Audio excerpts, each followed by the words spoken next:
I'm a 35-year-old office worker. My husband, Kevin, is 6 years older than me and we've been married for 9 years. Right now, I'm living with my mom for some reasons. Let me explain how this happened. 4 years ago, Kevin and I built a house. At that time, Kevin had just changed jobs and we didn't have much money saved or a high income. Kevin used to work for a big company, but his boss constantly bullied him secretly.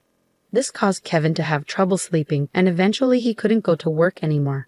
He saw a psychiatrist and took a 3-month break, but when he didn't get better, he quit his job.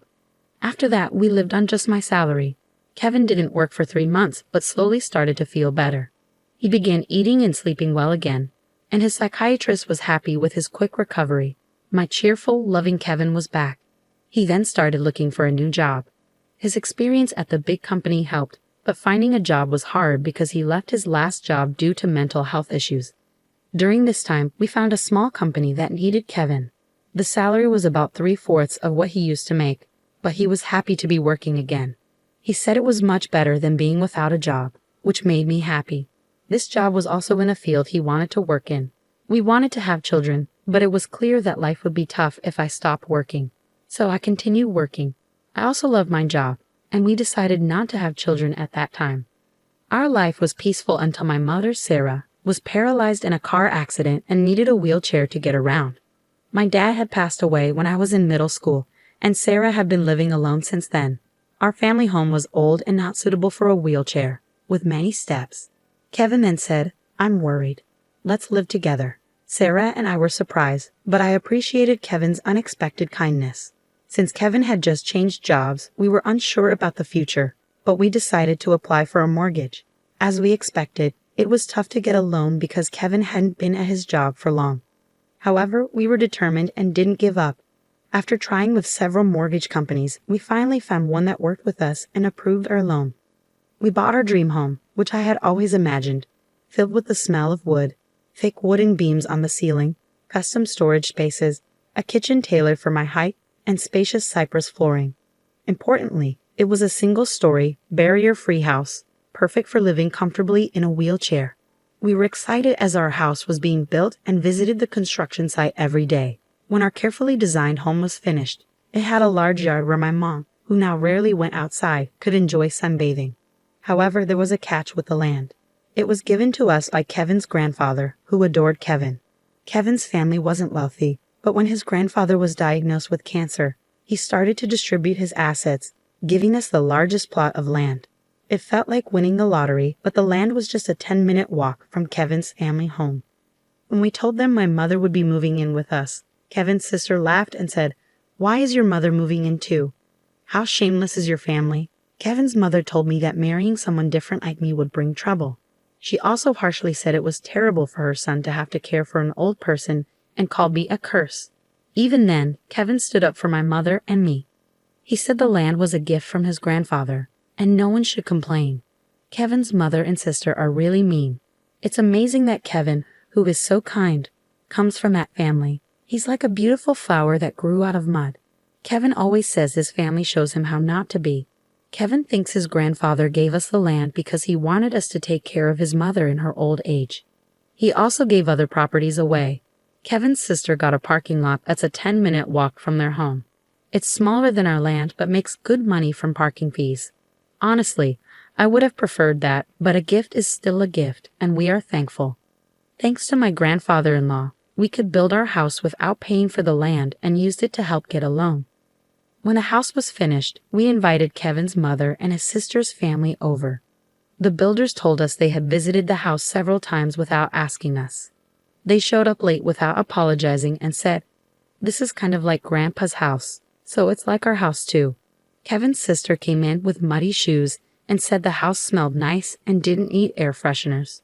She and her husband walked around with muddy shoes, ignoring the slippers we offered.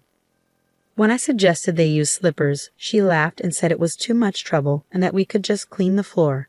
The visit was uncomfortable from the start, and they didn't bring anything with them. When they saw my mother's room, which is spacious and sunny, Kevin's mother said she would like that room. My mother's room is like a duplex with its own kitchen, almost a second living space. "I want to live here," said my mother-in-law. She then told my mother, "You were lucky to have that accident, weren't you? Thanks to being paralyzed, you moved from that old shack to this nice house. Isn't that a lucky turn of events?" My mother said nothing but looked very sad. I was really angry inside, but before I could say anything, Kevin spoke up. "What did you just say? There are things you should and shouldn't say. It makes me question your humanity. I can't even believe you're part of my family. You're the worst. Apologize now," Kevin demanded firmly. Whether they were amused or not, my mother and sister-in-law glared at me. Then my sister-in-law angrily asked Kevin, "What's this all about?" "It's a total turnoff. It's not cool to invite people over and then be rude to them. Just because you built a house, you think you can act superior." The mother-in-law chimed in. "My son messed up by marrying you. You're a jinx." Kevin didn't stay silent. "Enough is enough. This mess started because of your rude comments. You said the accident was a good thing and called my wife a jinx. I will not forgive that."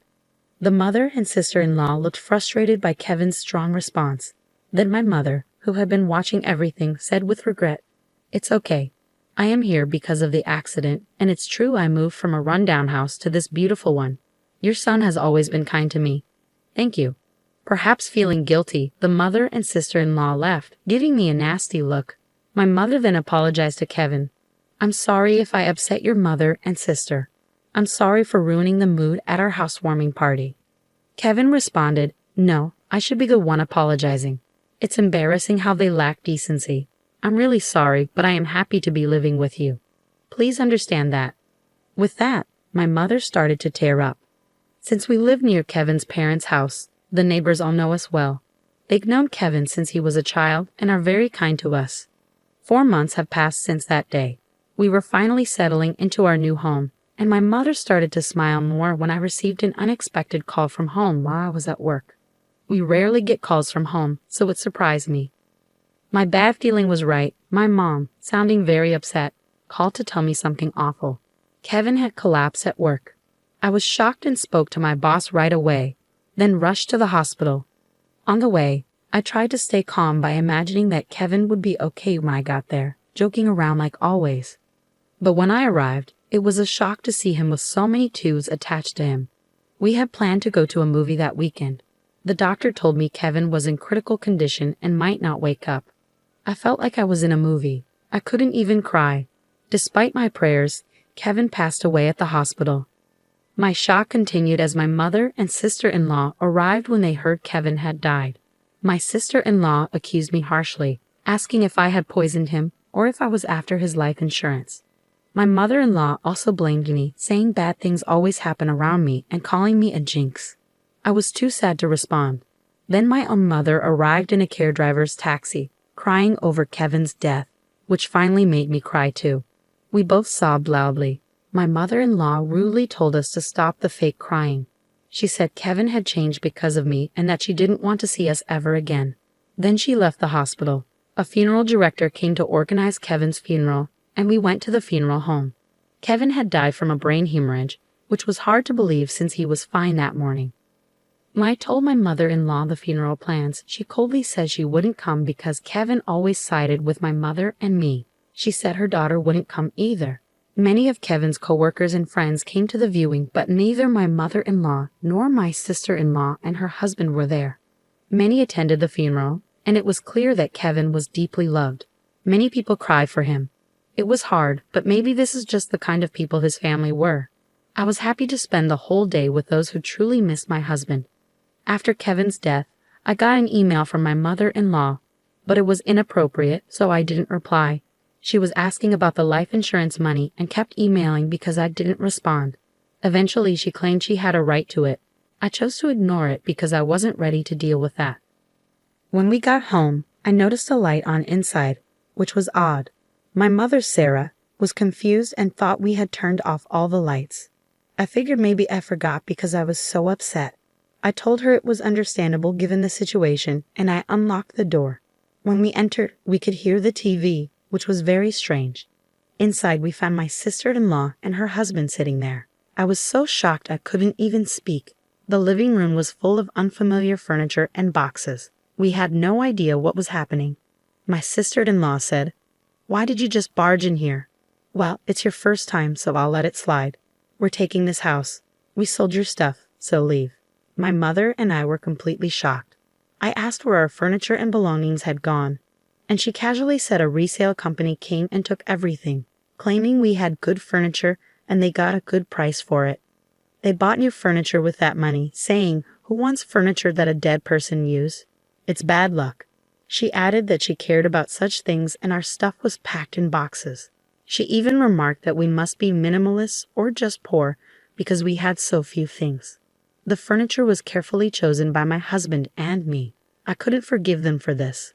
My mom was furious too, her face turning beet red, but she was too shocked to respond. I immediately called the resale company. After explaining the situation, they agreed to treat the items as stolen and return them. Now that my husband is gone, dealing with this was the last thing I needed. I don't want anything to do with his family, but I do want to stay in a house that's full of memories of him. While I was wrestling with these feelings, my mother quietly said to me, "What do you think Kevin would say if he were here now?" "He might say we should leave. I'm sure he would." Kevin often mentioned it's good to spend time with people who understand you, but there are some people who will never understand no matter how much you try. It's a waste of time dealing with those people. He was actually talking about his own mother and sister. I realized that if we stayed, his family would keep interfering. Acting on impulse, I signed a lease for an accessible apartment. My mom was surprised by how quickly I made that decision. I asked the resale company to hold on to the furniture for a few days, and it was moved to our new apartment 3 days later. In exchange for moving out, I made my mother-in-law and sister-in-law promise to cut ties with us. So a new life began for just my mother and me in the apartment. It turns out Kevin had many life insurance policies, almost obsessively so. He used to joke always with a smile, "When I die, you guys will be rich." True to his word, he left enough money for my mother and me to be comfortable for the rest of our lives. Since he couldn't secure a mortgage when we bought the house, I, being employed at a major corporation, bought the house in my name. I made sure that even if something happened to Kevin first, I wasn't going to keep paying a mortgage for a house I wouldn't live in. According to our agreement, the house would be auctioned off if the mortgage wasn't paid for 4 months. Time flew by, and 4 months passed quickly. Then I started receiving a lot of calls from my sister-in-law, Emily, and my mother-in-law, Maria. My call history was filled with their names, and it was getting scary, like something out of a horror movie. They were incredibly persistent. So I finally answered the phone. They were furious because the house was being sold. Apparently, when they tried to return, they found out they couldn't get in because of a seizure notice. Emily and her husband had moved out of their apartment since Kevin passed away, and Emily had also quit her job. I suggested they move back into their parents' house since they were panicking about suddenly being homeless. Surprisingly, Maria had gotten so caught up in gambling that she couldn't keep up and had sold her own house. It turns out they had been living together for the past 5 months. I also heard that they sold their main source of income, a parking lot in front of the train station, a long time ago. Now, Maria and Emily's family are completely homeless. When Maria said, "I'm sorry for everything. Let's get along. Can you lend me some money, please?" I replied, "I think it's best if you stay away since I'm a jinx. We're strangers now that we've severed ties." Maria was quiet after mumbling weakly. In my mind, I was thinking, who's the real bad luck charm here? Then, when I said I wouldn't lend them a single cent, Emily, who had been listening next to Maria, shouted, "You devil. Bring us the money right now." I replied, "I am a devil and bad luck, so I'm going to hang up now," and ended the call. In reality, I involved a lawyer for the past 5 months to push for the auction of the house. I thought it was an unusual case, but apparently, it's not that uncommon. The house was sold without any major issues, giving our family a moment of peace. We plan to find a new home with the money Kevin left us. Since it's just my mother and me, we don't need a big house. We'd rather prioritize security as 2 women living together. So I chose a condominium with minimal noise disturbance. I remember something my husband always said when we built our home. People can get energy from the sun, so let's create a place where your mother can enjoy her hobby of reading in the garden without feeling self-conscious. With those words, he had made a spacious courtyard for her. So I looked for a condo with a large balcony where she could enjoy her coffee and read. It's smaller than our previous home, but the room is spacious enough to house the furniture my husband probably chose. The piece of land that was gifted to us by Kevin's grandfather was expansive, and the house sold for more than expected. With that money, we're moving forward. I recently bought a luxurious condominium with exceptional security features, a choice I'm sure would have comforted my always cautious husband, Kevin.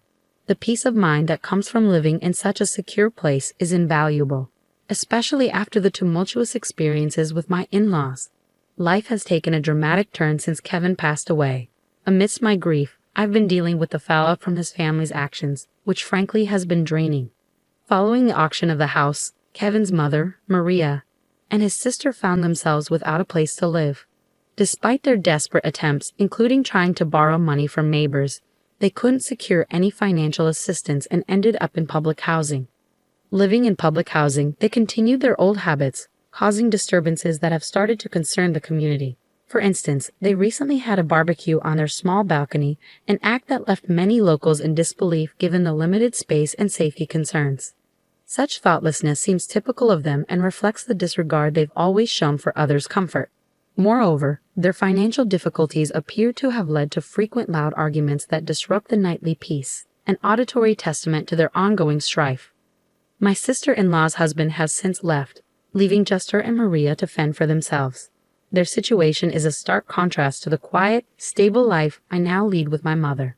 We're both two-person households, but while my home is a sanctuary, theirs is a source of constant conflict and unease. It's become so disruptive that neighbors are banding together, hoping to evict them to restore some semblance of peace. It's a harsh reminder that no matter where you go, being a nuisance can make you unwelcome. Reflecting on these events, I realize how the phrase, "what goes around comes around," rings true. My goal is to live quietly and peacefully, distanced from the embarrassing turmoil associated with my former family. I believe Kevin watches over us, perhaps with mixed feelings about the chaos his family continues to perpetuate in contrast to the tranquility he loved during his life. As I move forward, my focus is on living a life that causes no trouble to others. I want to honor Kevin's memory not just through words but through actions. He always advocated for a life well lived, surrounded by people who bring joy and understanding. Despite the unfortunate family dynamics he left behind, I'm committed to building a life filled with positivity and peace. The decision to buy this condominium wasn't just about finding a new home. It was about creating a haven where my mother and I could feel safe and secure. The quiet, the order, and the absence of drama allow us to enjoy each other's company and focus on the things that truly matter. It's smaller than our previous house, but every corner of this new space is cherished, every moment of silence savored. I've learned a lot about resilience and moving forward. The memories of Kevin, filled with love and laughter, inspire me every day. They remind me of the importance of living authentically and compassionately, ensuring that his spirit of kindness is carried forward. Living well is perhaps the best tribute I can offer to a man who gave so much and asked for so little in return. In this new chapter, amidst the serenity of our chosen sanctuary, I am determined to live not just for myself, but in a way that would make Kevin proud.